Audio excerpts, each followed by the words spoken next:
If you've ever landed on a website in a different language and wanted to read it instantly, this video is going to help. Today, I'm showing you how to translate in Google Chrome in just a few clicks.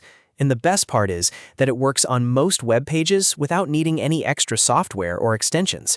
If this tutorial helps you out, please hit the like button and subscribe for more simple tech guides just like this. Let's jump right in. First, open Google Chrome on your computer. You can do this from your desktop, taskbar, or start menu, depending on how you normally launch your browser. Once Chrome is open, go to the website that you want to translate. This can be a news article, a blog, a shopping website, or almost any page written in another language. When the page loads, move your mouse anywhere on the page and right-click. A menu will appear with several options. Look for the option that says Translate to English, or sometimes it may show Translate to and then your preferred language. If your browser is set to a different default language, Chrome may automatically suggest that language instead. Click that Translate option, and Chrome will refresh the page content in your selected language.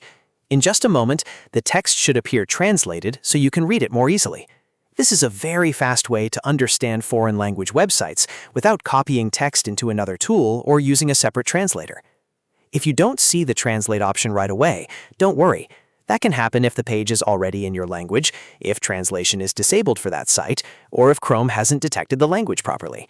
In many cases, simply waiting a second after the page loads or trying a different page will make the Translate option appear. You can also use this same method on other pages while browsing. Just open the site, right-click, and choose the Translate option whenever you need it.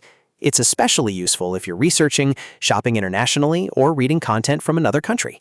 And that's all there is to it. Now you know how to translate in Google Chrome quickly and easily. If this video helped you, make sure to like, subscribe, and turn on notifications so you don't miss the next tutorial. Thanks for watching, and I'll see you in the next one.